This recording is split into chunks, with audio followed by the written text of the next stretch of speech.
Nobody likes to be pressured. Whenever somebody feels pressure, we feel uncomfortable because usually the type of pressure that is giving us this headache is pressuring us in a negative way. And in this lecture, we're going to talk about how you can pressure yourself in an effective way that can help you save time and manage your time properly and be more productive. Now, I'm pretty sure a lot of you heard about people who say they work better under pressure. And when they say they work harder under pressure, they're not talking about when they are doing something that they usually don't like, right? Because even if they're pressured, they feel uncomfortable with it because they don't like what they're doing. So what do I mean by pressure yourself effectively? I mean, motivate yourself. Most people wait for someone to motivate them into pursuing their goals. However, most people get stuck waiting forever because everyone else is busy pursuing their own goals. When you have a certain task that you need to do and you feel like the motivation is dead and you just don't want to do it, just remember that, you can't wait for someone to motivate you and do it. You need to motivate yourself because most of the times you're not going to find somebody around you to just motivate you to do it.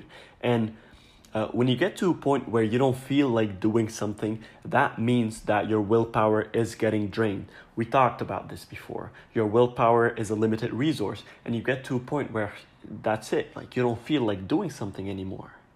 But scientifically speaking, when you motivate yourself, when you think about goals and your dreams or whatever goal you want to attain, and you have this emotional burst inside of you, this little spark of motivation, it actually charges up your willpower a bit. Sometimes it even charges it a lot. That's why you see some people, for example, at one point they think about something and before you know it, they're different. They're working very, very hard, and not for a short period of time. See, the more motivated you are, the more willpower you'll have. And the more willpower you'll have, the more efficiently you'll be able to manage your time, right? Only a small percentage of people, roughly 2% of people work on their own. And those people are the top of the top in our society. They are the thinkers, the doers, people who don't wait for others to tell them what to do. They do it themselves, right? And they pressure themselves. Just like you need to pressure yourself effectively.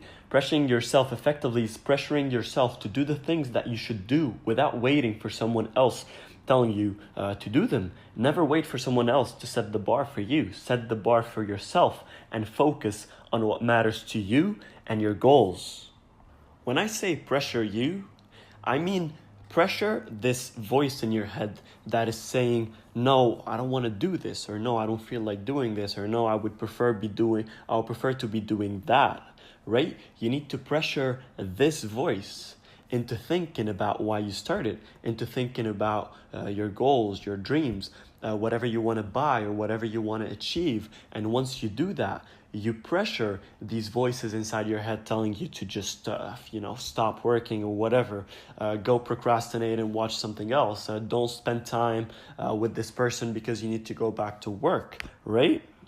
And before you know it, there's this burst of motivation inside of you.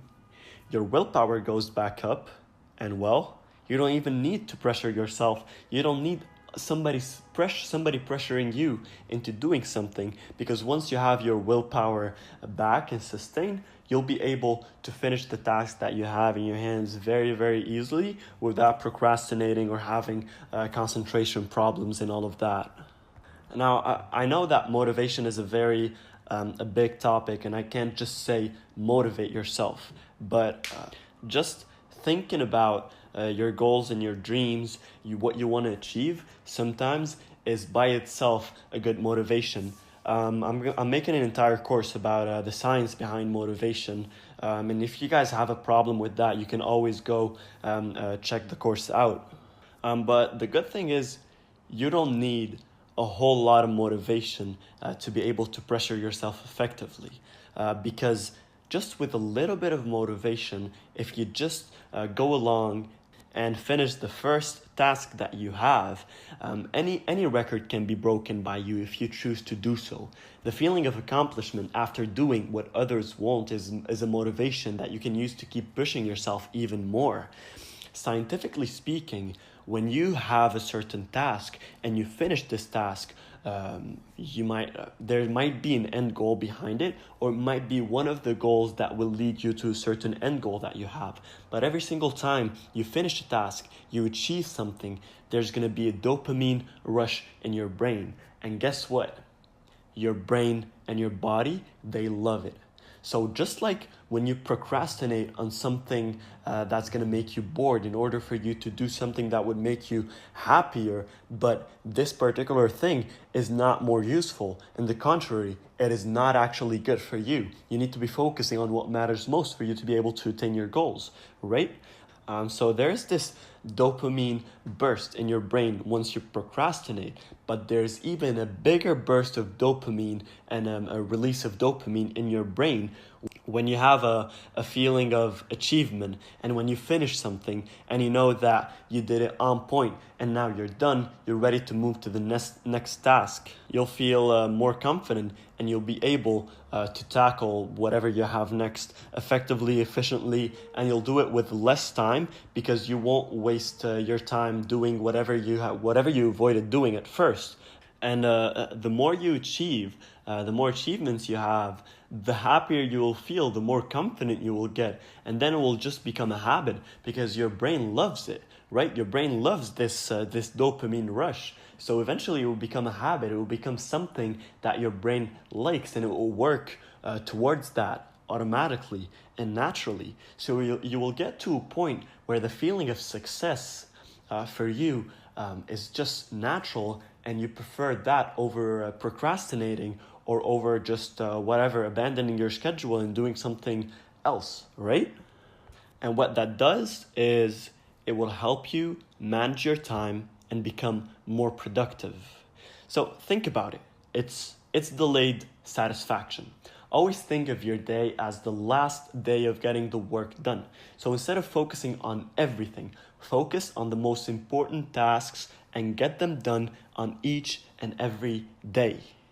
So when you put that much motivation into each and every task that you have, and when you get that sense of achievement every single time you finish a task or you achieve something, you will form this habit of pressuring yourself effectively and in a positive way to get the important things done. And this will form a leader's personality. And what do leaders have in common? They are winners. They are the top. They lead. And as soon as you do that, as soon as you find this certain thing that motivates you whenever you feel down and that can give your willpower this boost, that's when you'll be able to focus properly. That's when you'll be able to start growing in an exponential rate. And that's what's going to lead you to become a leader.